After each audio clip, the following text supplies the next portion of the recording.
Time for the first row. Just like in the presidential press conferences, can I bring up two things?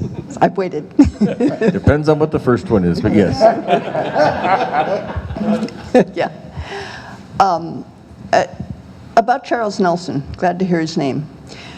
Where do you guys think he should be? He's been bounced all over patching holes. So where do we need him? Where would he be best served? He's obviously a tremendous athlete.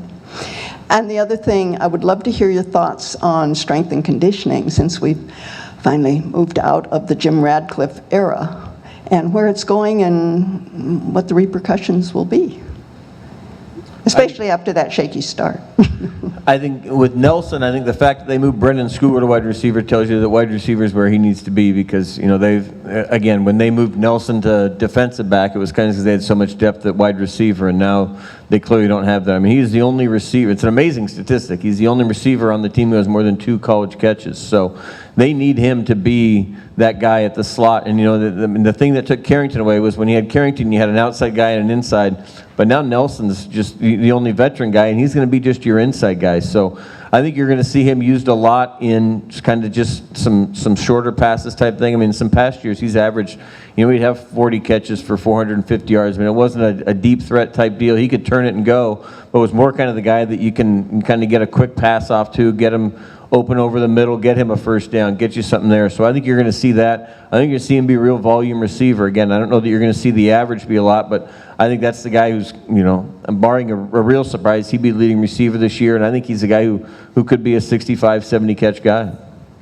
If you ask any of the players about the strength thing, first of all, they won't talk about it, but they all say it was overblown. I tend to disagree. At Oregon, of all places, where you have Jim Radcliffe, the most respected guy nationally, it's just funny to me that they push him aside, and then the next thing that happens is 3 guys are in the hospital. We tried to get, you know, Oregon finally gave us his credentials, and, you know, they're kind of shaky. I mean, he's kind of a glorified gym teacher. But ever since then, the players swear by him, and they all look tremendously fit and stronger. So, you know, he was with Willie at South Florida. They've been together a long time. If it works for them, I guess it works for the players. I think Oregon's going to be a different looking football team. I think Oregon's going to look more like some of the teams you see in the Southeast, a team that's going to be built more on size. I think they want more of the, you know, big, muscular guys out there, whereas in the past the emphasis at Oregon was a lot more about the fast, lean athlete. And Ken, I know you are quite familiar with Jim Radcliffe's work and hold him in pretty high regard, I think. How do you feel about that transition? It worked for Oregon for a lot of years, the way Jim Radcliffe did things. We know he knows his stuff, but was it time to go a different direction there? Yeah, Radcliffe is very nationally acclaimed. When the Ducks lost to Ohio State in the national championship game, Helfrich said, we've got to become more physical. And that's really where the physicality has shown up, in a big game against somebody down the street in another part of the country. And so I called Radcliffe and I said, look, you know, I write for the fans. They've heard that you guys are going to change some things. What can they look for? Don't give away any secrets. Or what can the fans look for? And he goes, Mark doesn't want me to give any interviews. And so that was really disappointing, because it seemed like a pretty innocent question to me. I hate to contradict my colleagues here, but just from a coaching perspective, I think it was overblown. A couple years ago, there was something like about 16 kids from McMinnville High School had the same thing happen. It is fairly routine. What happened to these kids is that they became exhausted, and the bad stuff inside your muscles and all that stuff gets to a point. But there were trainers there observing. Players were free to step out and take a break, and these guys chose not to. I think it was really overblown by the university. You get the university president jumping in there. I think it totally undercut the strength coach,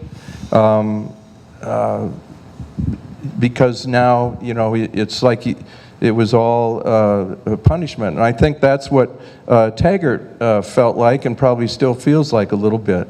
But the thing about credentials is that if credentials were important, then why was and he didn't have it, then why was the hire allowed? So maybe somewhere else down the line there needed to be. No, he has the bare minimum. I can't remember the name of the outfit that he. Yeah, it's the U.S. Track and Field Coaches Yeah. Association. But Kent State is in huge trouble because they had a player die. There's an investigation. They want their credential. They don't have it. That football program could be over because that's what I mean by it's a serious issue. Well, I'm not saying it's not serious, but And I agree with you. The players bear some responsibility. They didn't tap out. They were trying too hard. They're trying to impress. Some of that's on them, but you at can the same understand time- why they want to do that. Yeah, at the same time, you have players saying, well, the coaches have brought in this new philosophy that we're not going to tap out anymore.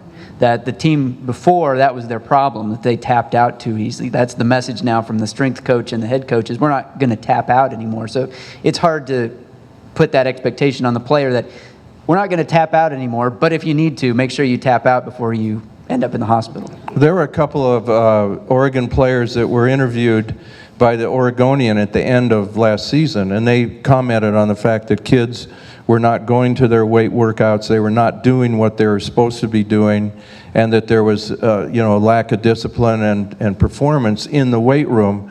So the question is, you have a head strength coach who has 2 assistants, then they should be supervising all of this. And were they aware of guys, cheating, not doing what they're supposed to do? Maybe they were. Maybe they were passing that to the coach, and the coach decided not to do anything about it. When I was at Washington State, we required the assistant coaches to be with their position players when they lifted, just so they would be, they'd get that, didn't want to lay it just on the strength coach, that everyone needs to be involved in that. So there was something very wrong with how all that was going down, and I think that's changed a lot. But players are pretty good barometers. If it's like Greatwood, they love Greatwood. That means, to me, Greatwood's doing a lot of the things that you need to do to be a good coach. The strength guy, face it, Oregon just needed to be a stronger football team in key games. Auburn, Ohio State twice, LSU. It's going to be interesting to see it now because it's become a little bit bigger deal for the players. Question?